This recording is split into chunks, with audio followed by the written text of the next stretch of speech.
It starts with the sound of engines rumbling down a lonely road outside Pokrovsk, Ukraine. Dozens of Russian tanks, trucks, and motorbikes crawl through the dust, headlights cutting through the early morning fog. They believe they're on their way to reinforce their troops, to strike deep into Ukraine's defenses. But only a few miles later, the roar of their engines turns into the roar of explosions.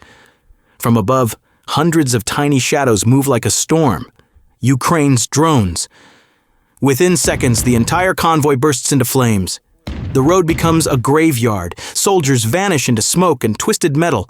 What was once a route toward victory has become something else entirely. Ukraine's infamous roads of death. This isn't a dramatic nickname, it's the terrifying reality of Russia's war in Ukraine. Near Pokrovsk, every road has become a trap. These narrow strips of asphalt have turned into deadly gauntlets where nothing survives. Russia's great armored army, once the pride of the Kremlin, is being shredded not by massive air raids or tank battles, but by small, precise machines operated by Ukrainian soldiers miles away. It's one of the most astonishing transformations in modern warfare, the hunter becoming the hunted. Pokrovsk is not just another Ukrainian city, it's a vital logistical hub. Whoever controls its roads controls the flow of weapons, fuel, and reinforcements in eastern Ukraine. That's why Russia wants it so badly. But Ukraine knows it too, so instead of meeting Russia's heavy armor head-on, Ukraine has turned the terrain itself into a weapon. According to reports from Euromaidan Press, Ukraine's top drone units patrol the roads around Pokrovsk 24 hours a day. They're not waiting for large-scale battles, they're waiting for movement. Any Russian vehicle that dares to appear is marked, tracked, and destroyed. This is not chaos, it's careful, calculated strategy. Ukraine isn't just defending the city, it's dismantling Russia's ability to attack at all. Every destroyed truck means no ammunition at the front. Every burned tank means fewer shells. Every lost soldier means a weaker assault next week. Instead of massive clashes, Ukraine is bleeding Russia dry before its troops even reach the battlefield.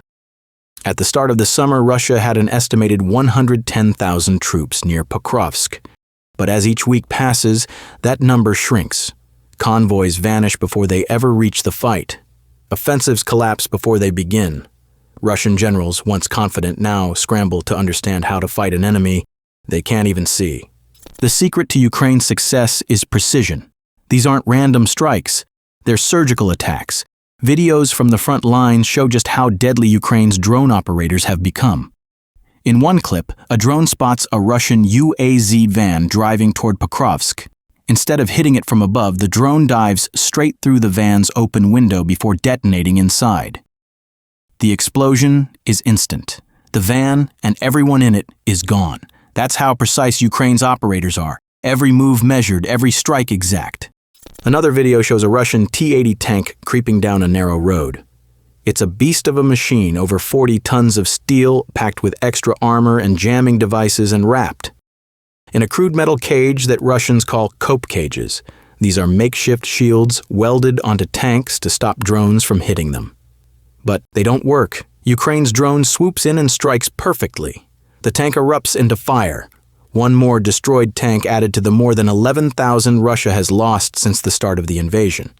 The cope cages have become symbols of Russia's desperation. Some tanks are covered in so much scrap metal that they can barely move.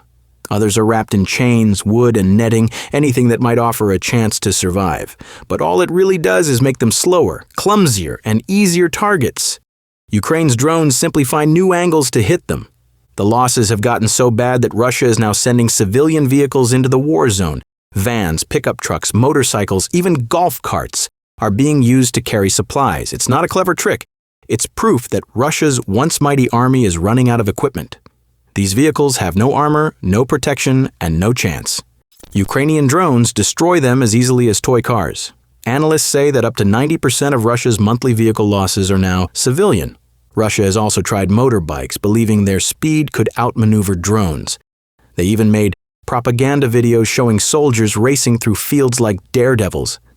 But on the roads of death, speed doesn't matter. The drones are faster, smarter, and everywhere. Every biker who takes those roads ends up as another smoking crater. The roads near Pokrovsk are now littered with wreckage. Burned bikes, crushed trucks, twisted tanks, and the remains of soldiers who never made it to their destination. Ukraine has used this roads of death strategy before, perfecting it over time. Last year, in the Kursk region of Russia, Ukraine turned a stretch of highway into a kill zone that wiped out 30 enemy vehicles in weeks. Near Pokrovsk, a 5-mile section of road between Zhovta and Pustnica became another graveyard, with 140 destroyed vehicles, many of them civilian. Russia keeps repeating the same mistake, driving straight into the same trap and paying the same bloody price. Behind this strategy stands one man, Robert Brovdi, known by his call sign, Magyar. Once a businessman, he volunteered to fight when Russia invaded. Now he commands Ukraine's entire unmanned systems division, leading its drone warfare revolution. His philosophy is simple, but devastating. Total drone dominance. Every road near Pokrovsk is under constant watch. Every movement is tracked. Every mistake is punished immediately. Brovdi's leadership has made Ukraine's skies nearly impenetrable. Faced with total defeat on the roads, Russia has changed tactics again. Instead of sending tanks and trucks, it now sends tiny squads, 2 or 3 soldiers at a time, to sneak into Ukrainian lines. Their mission is to find and eliminate drone operators, but Brovdi saw it coming. Now Ukraine's drones prioritize infantry over vehicles, hunting small teams just as ruthlessly. Each drone unit has a kill target that must exceed Russia's recruitment rate. It's a deadly math problem that Russia can't solve. The results are devastating. Russia's long-promised capture of Pokrovsk was supposed to happen by summer, then by fall. Now, even Putin's generals admit it may never happen at all. President Zelensky says Russia is so desperate to save face that it's pushing its troops to take Pokrovsk at any cost. But every new offensive ends the same way. Burned vehicles, dead soldiers, and shattered morale. The roads of death are more than a military tactic, they're a message.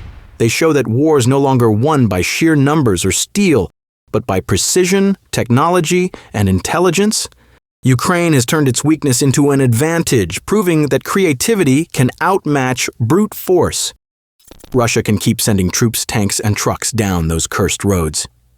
But everyone knows how it ends.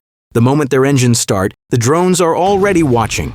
The roads of death stretch ahead, silent, merciless, and waiting. No one who enters comes back.